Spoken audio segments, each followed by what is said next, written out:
From deep within our hidden volcano laboratory, a podcast about gaming from the people who bring your games to life. These are your core elements.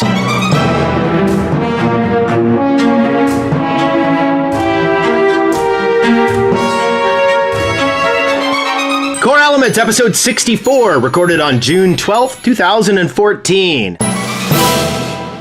I am Wes Wilson, and once again, Spencer is mid-move and is not able to join us. But we are joined this week by Jesse and Charlotte of C63 Industries, makers of Pixel ru².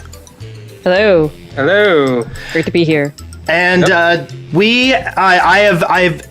glad to have met you guys. You live here in town, and we have interacted back when I was with the Dead Workers. You came to the Dead Workers party, and we met there. And then recently we reconnected at the local IGDA meeting.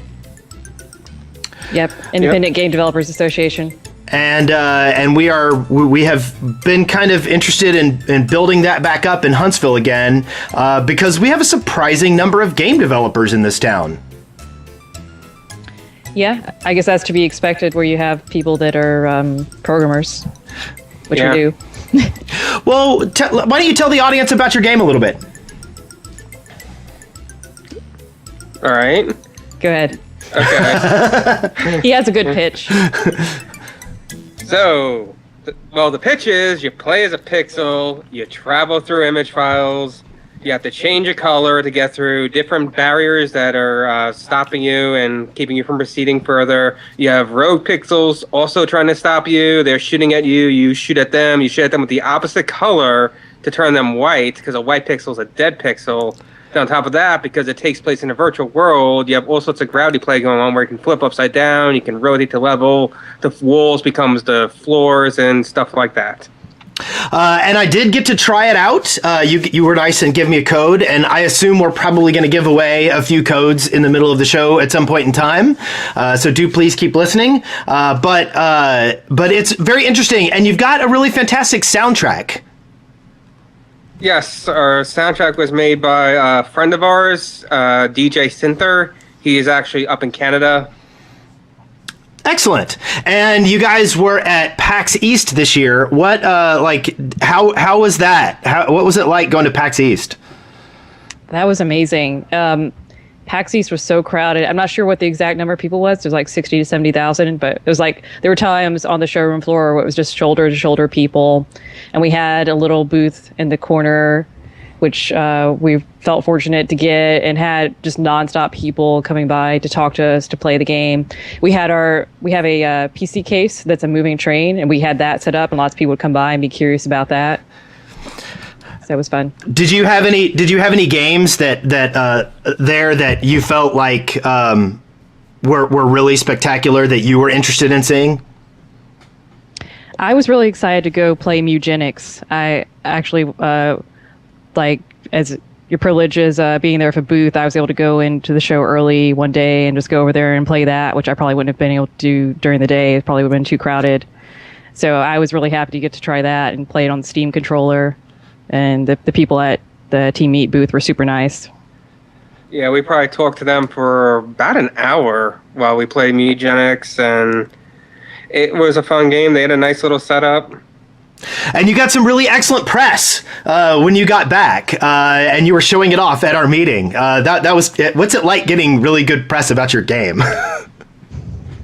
Fantastic. Yep. What was it he said? He said that it was his biggest surprise of the... What was it? I can't remember exactly what he said. It was something along those lines. It was like the most difficult game or the most challenging? Yeah. Yeah, it was the most challenging game at E3 and one of the most rewarding, I believe was the quote. Oh, PAX East, yes. Sorry. Yeah. E3 is going on right now, so... I felt... one of the best comments that we got, someone just come by and like play the game. It was like looking at the train. He's like, "Oh, this is my favorite booth," and I'm just like, that makes it worth it to hear stuff like that. Yeah, it's really cool. One thing I really enjoyed about PAX East was the way that you would walk up and be able to interact with the people who are making the games themselves.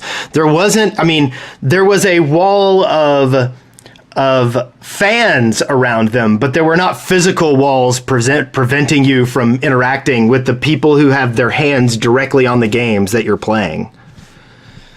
So Yeah. I always love talking to other developers there. We've been to PAX before, just to meet people, and yeah, that's the most fun thing. I feel like the people who enjoy our game the most are people who are programmers or who develop games themselves. Like, I noticed a lot of the dev teams from even big name games like WildStar was coming over and playing our game and just really enjoying it. that's awesome. That is really, really awesome. We'll talk a little bit more about Pixel Are You Squared in a bit, but first...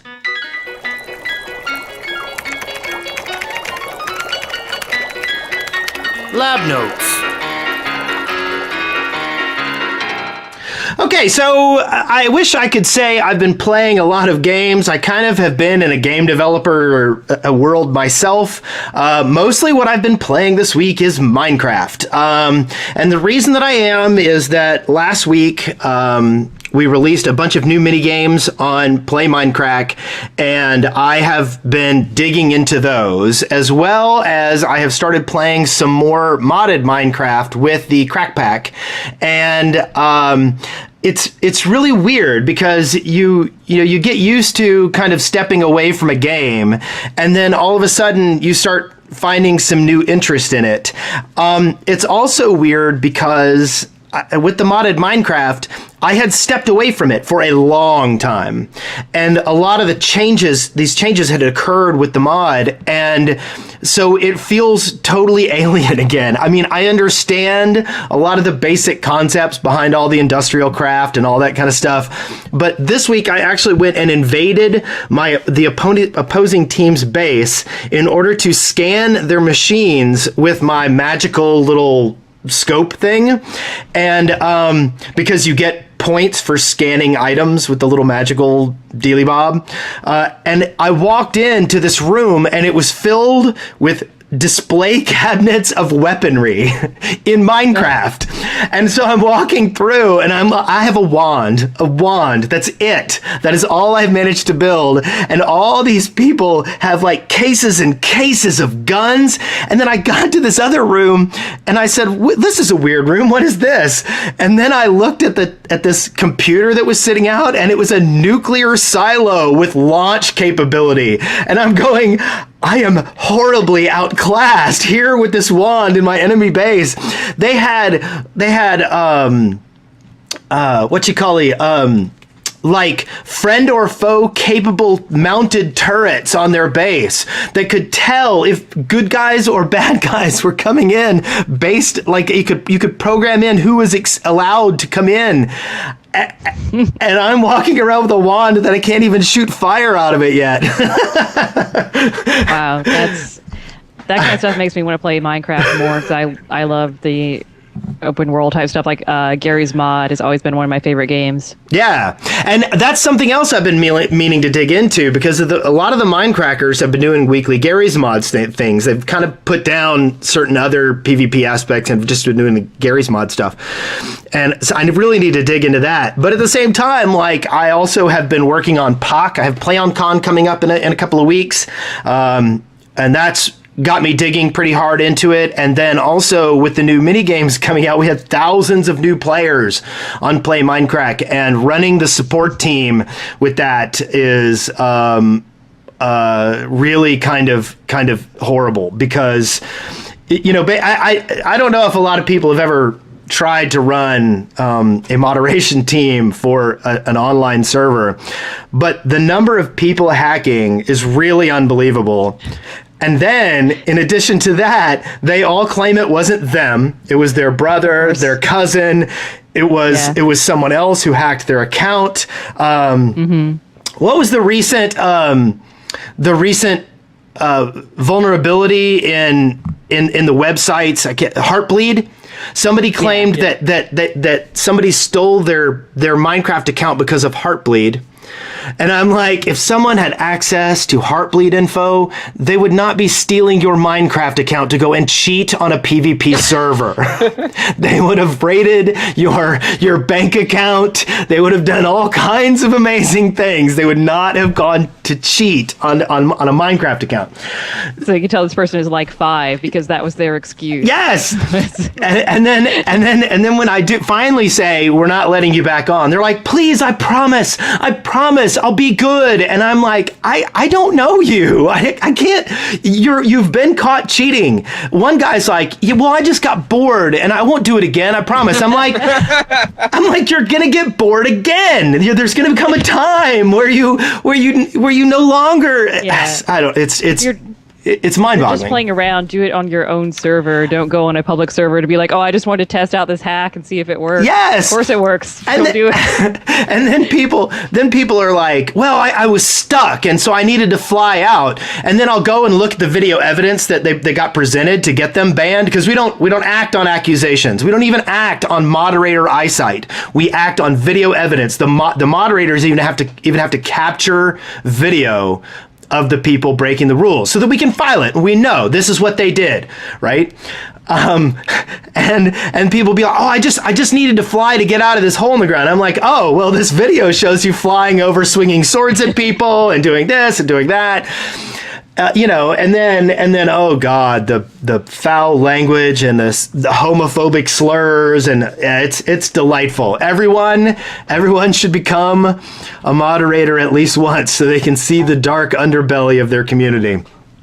But Minecraft has been a lot of fun lately, and it's as far as platforms that people can use to game, it still remains one of the ones that can kind of be flexed in almost any direction. And I'm always impressed by it. So, what have you guys been playing? If you've been playing anything? Well, I saw a really amusing looking game today that Jesse showed me. I haven't played it yet. It's called Dracula Dog. And they have a sequel that's like all cyberpunk.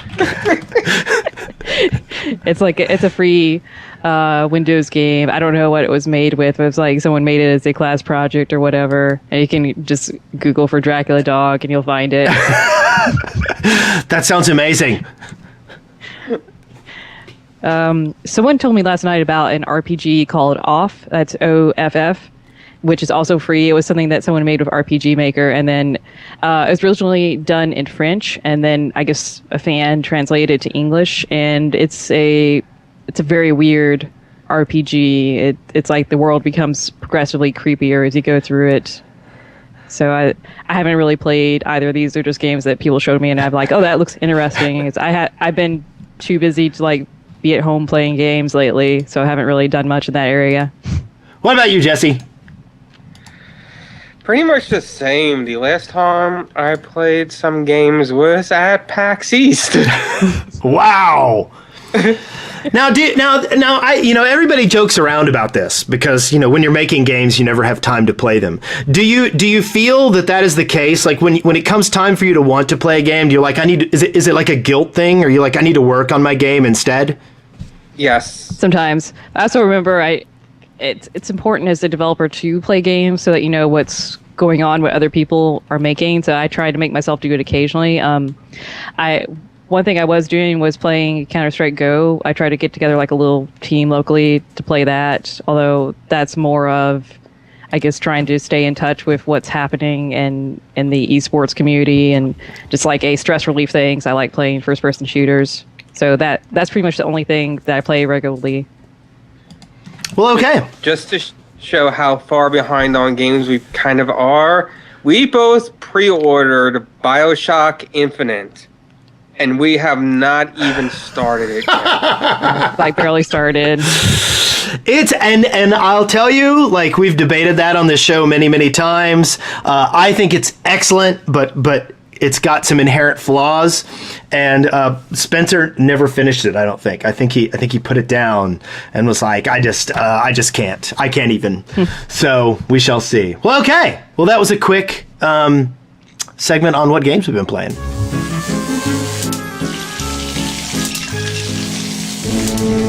Eureka!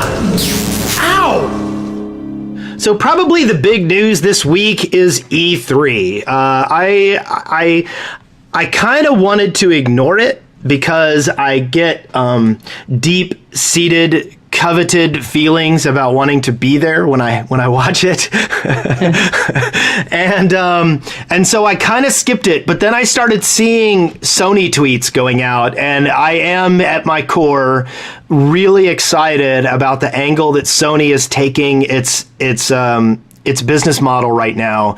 And so I started watching it and I was impressed. And it inspired me to watch part of the Nintendo presentation as well. And then I went back and watched the 3-minute encapsulations of the Microsoft and Ubisoft presentations as well. I am not interested in the EA presentation. I don't know. It's just, they make great games, but sure, yeah, whatever. But I was very impressed with the Sony stuff that came out, and just a quick commentary on it. I really feel like they have targeted my demographic, which is people who like games and aren't fixated on the popular games. I feel like Microsoft kind of focused on some FPS stuff and really, really didn't learn their lesson from their last press conference and talked a lot about TV. And Sony was just like games, indie games, non-traditional games, non-shooter games, this, that, and then they said, oh, and we're doing this and this and this. And then people started like going, oh, this is a snooze fest. They're talking about TV. And they went right back into games. And all in all, I think they did. Think they did a really great job. And I agree with some of the other reviewers that Sony won the press conference. Did you guys watch those at all? I tend to not watch the E3 stuff because I know people are going to tell me about it later. So I'm like, I don't want to sit here and watch press conferences. I'm sure I'll get like the important tidbits later. So yeah, unfortunately, I didn't really watch it. What Sony's doing that I'm most excited about is Project Morpheus, because I want to know what they're going to be doing with virtual reality and like how they're going to be competing with Oculus Rift and any other products that are going to be coming out in the market. Well, they did some of the things that really knocked people off their feet were Sony is they featured No Man's Sky again, which is the Hello Games generated world kind of thing that is just so ridiculously colorful, and it has space dinosaurs. And you can't lose when you have space dinosaurs. Yeah. But like I feel like that type of angle where it's like, okay, we're gonna not just show you, we'll give you your Far Cry 4 and we'll show you that, but we're going to show you something else that will not interest the people who are interested in Far Cry 4 at all. And that appeals to me. I feel like they're really reaching out to a lot of people. Yeah, I feel like the deeper you get into the game industry, some people just end up getting kind of bored. They're like, I don't want to play another Final Fantasy or Legend of Zelda or whatever. And so it takes more to pique your interest, and then that's where a lot of the niche experimental indie games get people's attention that way. And that's kind of where I am. It's like I hear about games like Assassin's Creed 2015 or whatever. I'm like, okay, that's cool, but it doesn't really get my interest going, like hearing that someone like has trying to publish these really niche games like you're saying that Sony's doing. I'm like, yeah, that is exciting. Yeah. So now I watched part of the Nintendo presser as well, and whereas I felt like Sony was like, let me show you our stuff, and then everybody was going, wow, I am interested in your stuff. I feel like Nintendo kind of approached the audience and said, okay, here's a bunch of stuff you'll like. You should like this. You should like that.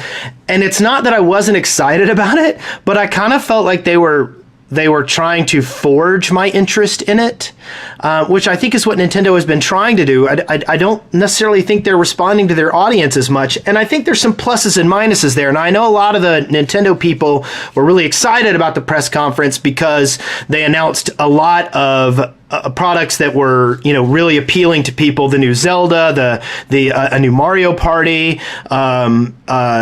Xenoblade. They even announced that they're going to have Bayonetta 2 on the Wii U, which was kind of fascinating. But and a lot of the people who were really excited about Nintendo were really waking up and going, "Yay, my Wii U was not a terrible purchase." So I think there's a lot going there. Let's kind of skip over that though, and I'd like to talk. I saw an article, and it basically said the absent woman, Ubisoft and Rockstar's huge oversight. And for anybody who knows me very well, everyone they probably know I'm really big into confronting misogyny and that kind of stuff in our fandom. But thank you for being a decent person. Thank you. Well, I mean, and that's just it. Like I think most male gamers are not even really aware that it's going on. And that's one of the things that this article kind of brings up is that you don't notice the feminism until you actually are either have it thrown in your face or somebody points it out to you. And this article basically is talking about how neither Rockstar nor Ubisoft had female protagonists in their big games coming out. And how baffling that was. And I'm a little baffled by it too. Assassin's Creed Unity is going to have a multiplayer experience, and you're able to change your model. But you can't be a female assassin. And yet in previous games, you could recruit female assassins to join your Assassin's Brotherhood, and right. It makes no sense. Why can't you play those? Exactly. And Ubisoft came out and basically said, well, that would cost, that would be so many hours of work. And I'm like, and I actually had a game developer mention that this was kind of a AAA issue. That the fact that you have to, that the amount of work that goes into creating a protagonist for a AAA title is so extensive, because I pointed out okay, you have female NPCs, clean them up. Mm-hmm. You've got their animations, you've got everything for them already. Clean it up and use that. Yeah. And the game developer was like, well, I don't think that's a legitimate thing. There's a lot of, but I don't understand why people are not taking this into account in the first place. You would think that they would notice this absence and be like, hey, we can be revolutionary in the industry by just doing this one simple thing that gamers hate or whatever. It's like, why wouldn't you take this opportunity to set yourself apart and do something different than what everyone else is doing, at least, if nothing else, for the press? Well, and that's the most baffling thing is, why is it that when you add a woman to a game, you're doing something that nobody else is doing? That is crazy talk. Yeah. It's baffling. That's where indie games are kind of stepping in and filling that, I think, because I see it seems like more and more are like, hey, let's at least make an effort to have a non-gendered or different genders of protagonist, and they're just filling that gap that AAA games aren't trying to do. Yeah. I keep thinking about Mass Effect, how people may hate how it ended or whatever, but they actually had a proper female character. You could customize her however you want, just like the male character. They had a proper female voice actress do all the lines beautifully. Yeah. They went through all the trouble to get a female, and they were even going to put a female on the box cover. I don't know if they ever did that, but that was something that they were planning. There was an alternate box cover. I think you could flip it, and the female was on the other side. Okay. And this kind of goes back, and for those who are listening who haven't really dug into the whole misogyny in our culture thing, it goes along with the whole discussion of, extremely sexual portrayals of women. And it's not, the issue with most of these issues is not that there are sexualized women, or that there are, it's the lack of choice. It's the lack of ability. And MMOs usually are pretty good about it. But at this point in time, I really don't think there's any excuse for Assassin's Creed, which has had female assassins in the game, not letting you play a female assassin. It just makes no sense. as silly as it is, I often point to the Saints Row games as a good example of how to do a protagonist, because you can make your character basically anything you want. You can present them as female, male, intersex, whatever, and they all do pretty much the same things, other than like some exceptions there where they have different dialogue for comedic effect or whatever. Yeah. But it's like you could be whatever character you want to be, and you're not forced down different paths based on gender. And I'm like, that's basically how you do it. Yeah, absolutely. And I'll provide a link to this article in the show notes. I recommend everybody go read this one. It's an interesting article. It kind of reminisces on the idea of being a female gamer and learning that in some areas you don't have a place. And how strange that is. So the next article I wanted to point out, and this is just a quick little skimmy thing. USA Today actually said these are the 5 trends in gaming according to E3 this year. Number 1, game worlds are getting much bigger. You've got things like Dragon Age Inquisition, Destiny, and Metal Gear Solid 5, and the activity in these environments is getting much more dense, and they point out Assassin's Creed Unity with crowds of hundreds of people in the street. I have to agree that I think the large open world is the way things are going. You see that happening with Zelda. You see that happening with GTA 5. I think people are appreciating the open world a lot more. The second one is virtual reality's second act. It said here last year's VR stage belonged to Oculus, but you also have things like an updated Eve, Valkyrie, and Alien Isolation coming to these 3D tools.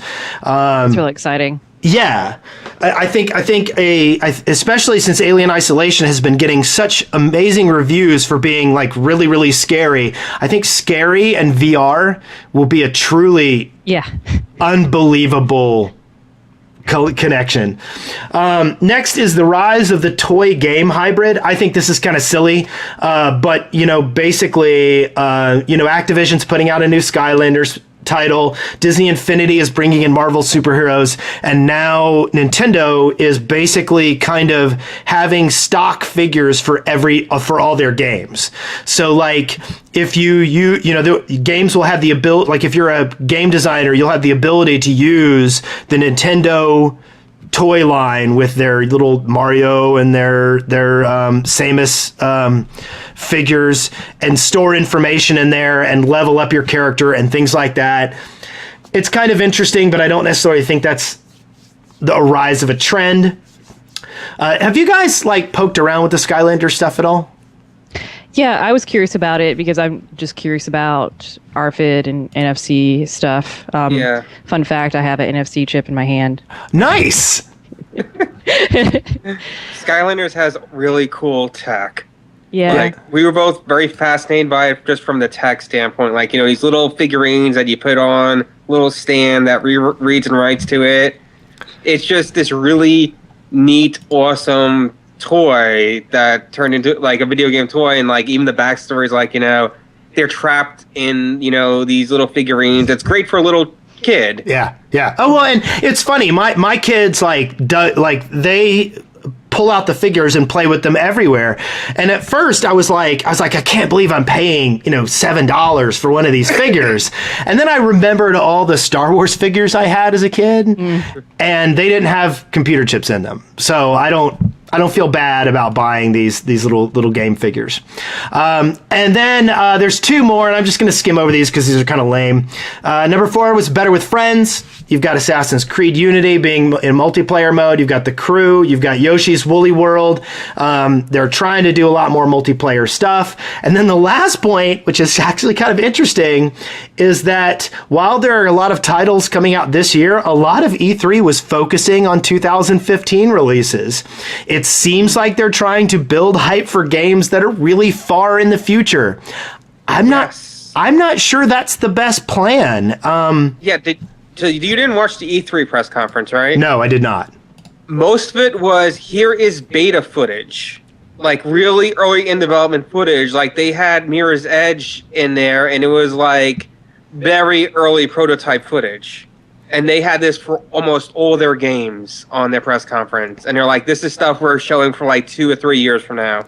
And it's not that I don't recognize that getting the hype train started early is important, but it seems that when you've got these big press events, you should be building the hype for now as well. Right. It seems like a good platform for it. Less for like announcing like things for the far future and more like saying you can get this tomorrow. But we'll see. Okay, moving on. The next article I wanted to talk about, and you guys have some interest in this, is basically it's an article from The Verge Gaming, and it talks about how far VR has come, and they had a seated kind of developers conference with the new Oculus Rift stuff, and they featured 3 games. They featured Lucky's Tale, which was an isometric, 3/4 perspective kind of platformy game. They had Super Hot, which is the shooter. I talked about this, a year and a half ago. Basically, time only moves in the game when you are moving in the game. Oh yeah. I've seen that.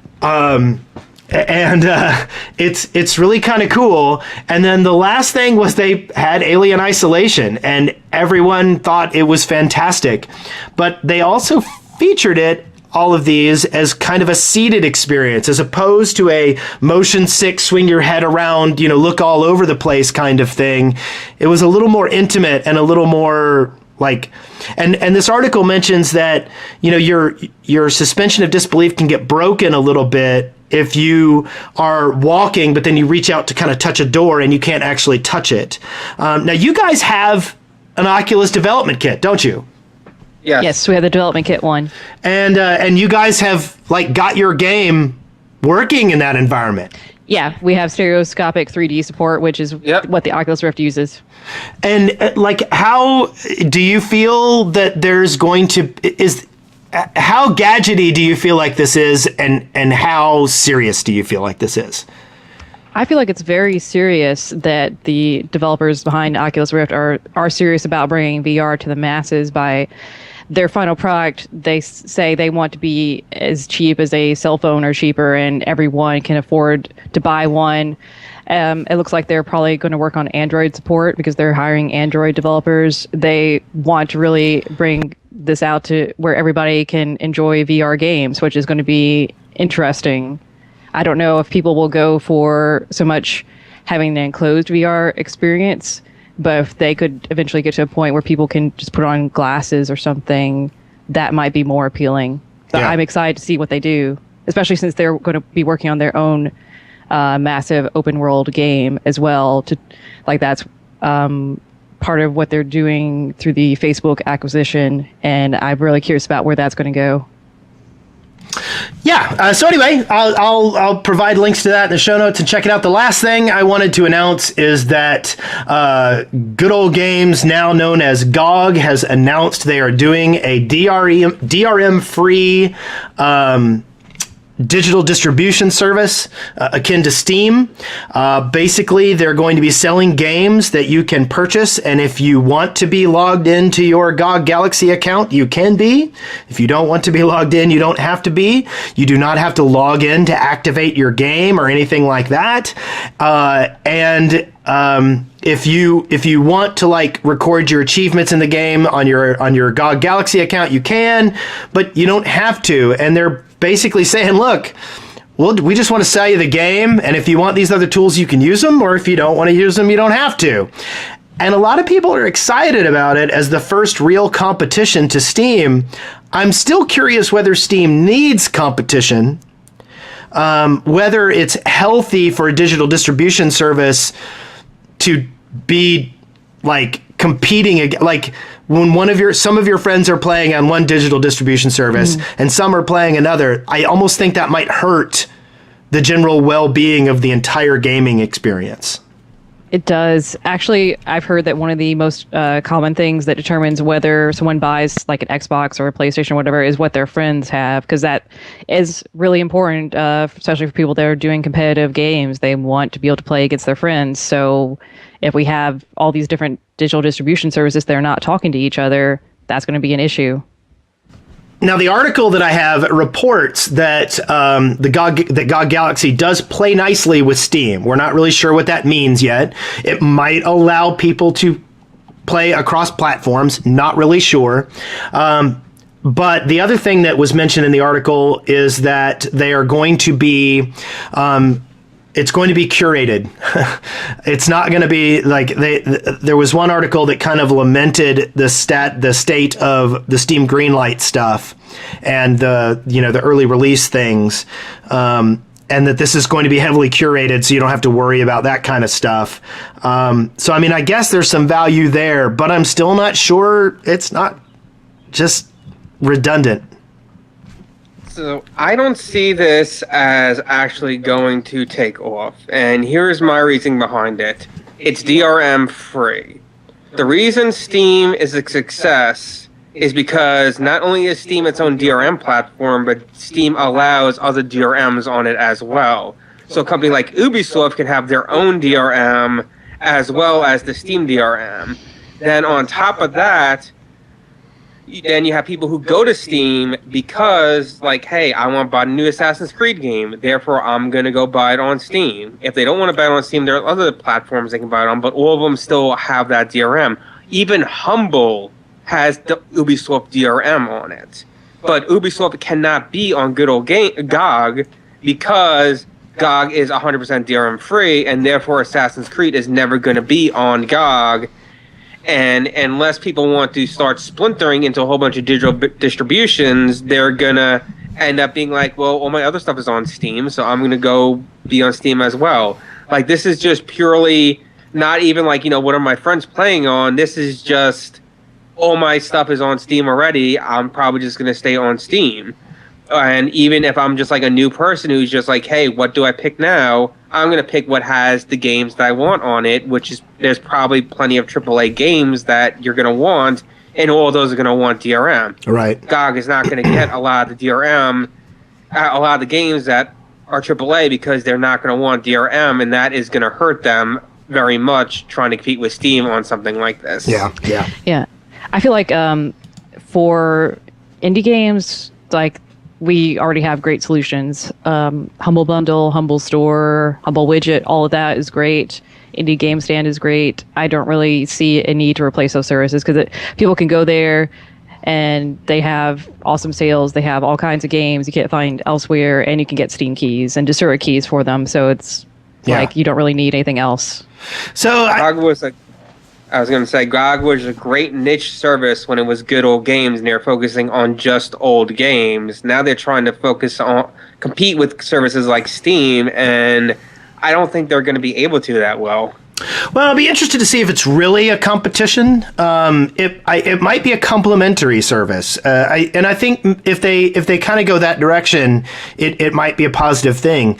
I also think if you could take the community aspects like Steam Chat and friends lists, and you could provide an open source tool for accessing that information, then people could write wrappers that would be able to take in friends lists from multiple services and be able to, it's kind of like, Digsby, takes in MSN and,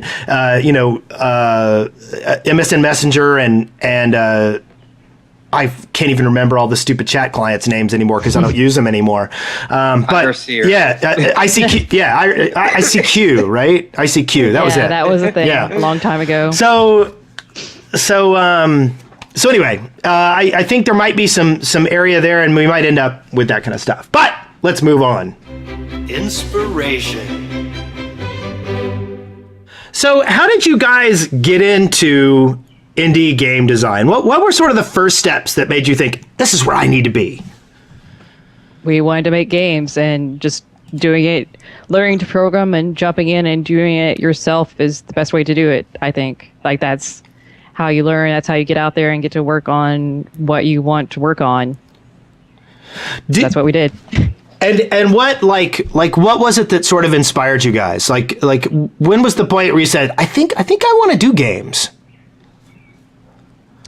For me, it was, I wanted to do something in technology, and I have a lot of respect for the way that gaming has moved technology forward. And so it was like doing games was a way for me to get into that in a way that I don't really have other opportunities to do. And also, it's just been lots of fun. I get to basically work for myself, work with my friends, doing what I want to do, go to conventions, meet other cool people.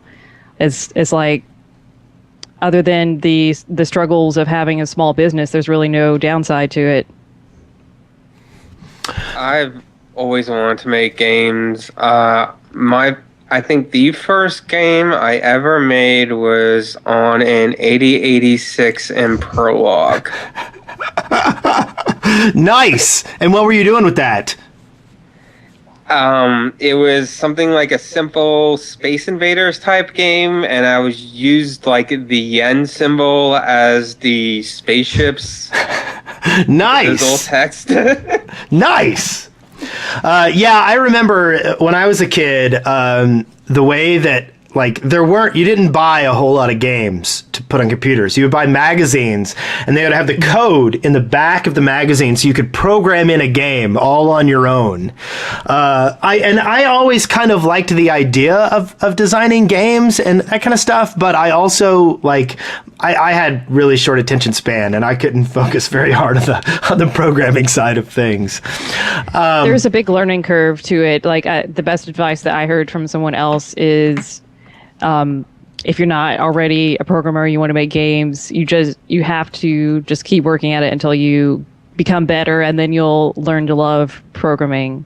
And I feel like that's probably true, because so many people, it's very frustrating when you get started, but once you get to the point where it's like, hey, I can make a clone of this other game, maybe I can start working on my own stuff, then that's like, oh, I finally get this, it finally feels good. And when you guys were making Pixel Are You Squared, was there a point where you said, how did you tell, okay, my game is good enough to start showing off? I'm not sure how to tell that. We started showing it off to people to get feedback on it. We took it to local game nights and the local gaming convention, ChargerCon, in order to get people to play it and give us feedback on it. What should we change? What does you people are the competitive sporting or esports community? What do you want to see different in this? Or we just watch them and see if they enjoy playing it or not. So we just, once we had a playable demo, we just started doing that. Yeah, I feel like we just started showing it off early. I mean, we started showing it to our friends very early on, and just kept building out from there. And then it's like, hey, we're gonna have it at this convention. Let's make it look all pretty and polish it. So it kind of motivates you to work hard and get it to look good when stuff like that is coming up. Was PAX East the first big show that you took the game to? Yeah, I mean, we went to Kanuga, but that's not even on the same scale as PAX East, I don't think. No, it's not. What were you? Did you have any expectations for showing it off at PAX East? Were you were you thinking anything was going to happen, and were you surprised by the results?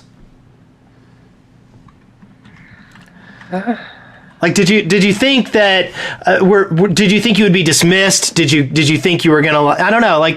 What kind of thought process do you have? Okay, we're gonna go, and this is what's gonna happen here. Hopefully. I'm not sure if we knew exactly what to expect at PAX East. Every convention we've taken it to, it's been a hit at. We never really sat there and had people ignore us or anything. There's always been competitive leaderboard competitions, and people get really into it, which is great because you get to watch these people try to abuse the mechanics as much as they can to get a high score, and that helps you tweak things later on. And it's also great because you see where people get stuck. I love taking the game to conventions just because it helps so much with playtesting and beta testing it.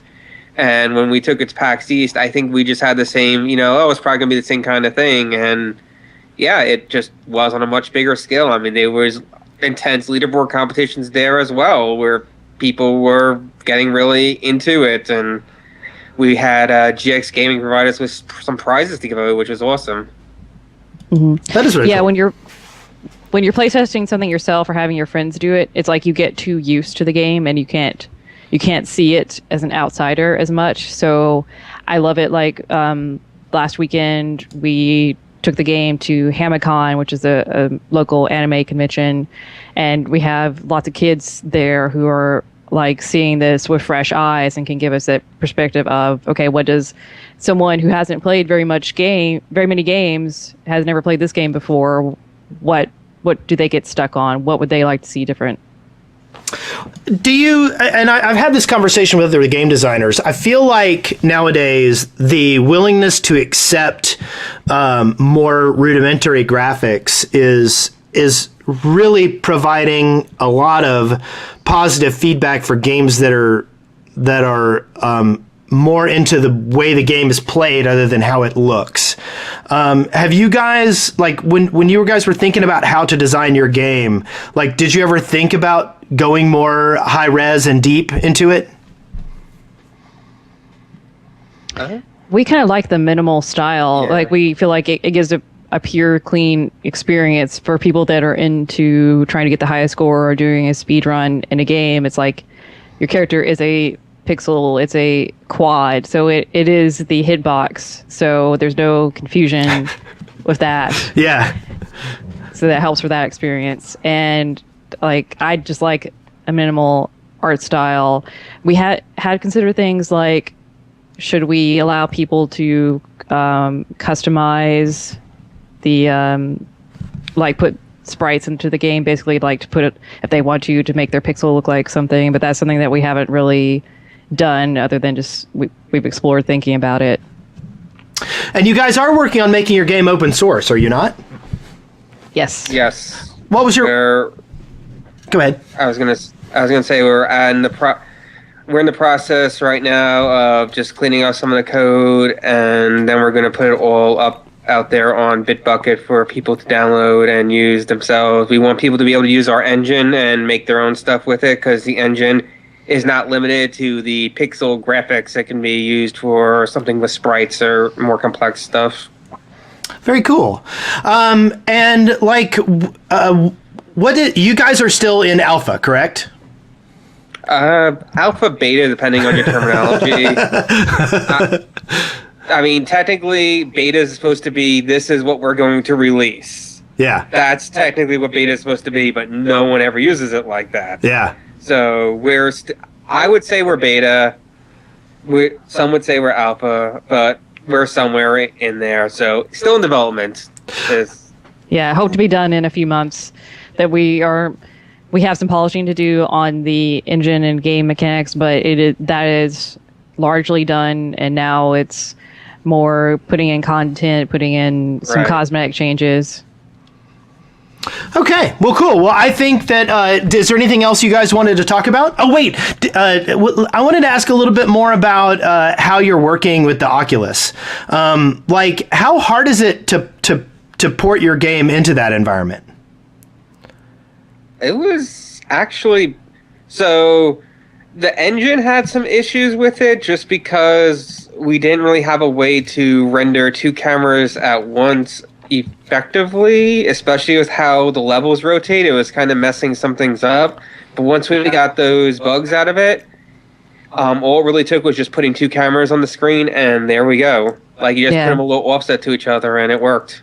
The Oculus is very, like, impressively simple base technology to it. It's basically you have a cell phone screen in this visor, and it works with drivers in the game to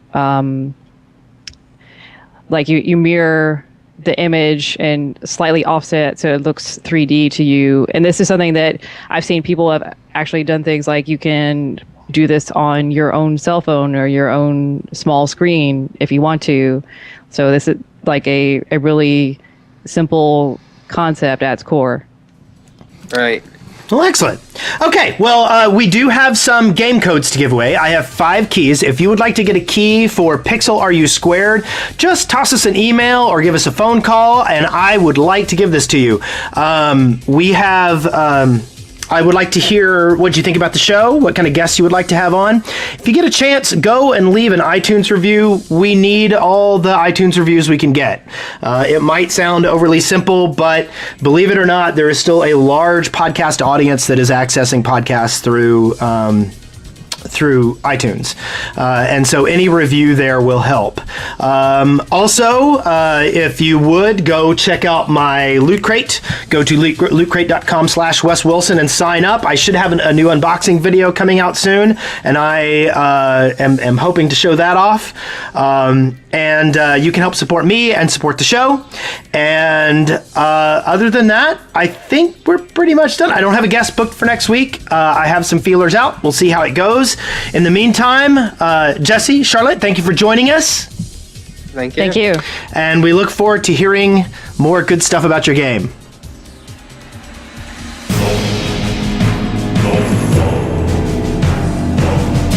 You've been listening to Core Elements, exploring gaming one element at a time. A listener-supported podcast. See the show notes or get more information at coreelementshow.com or leave us a voicemail at 256-763-0455.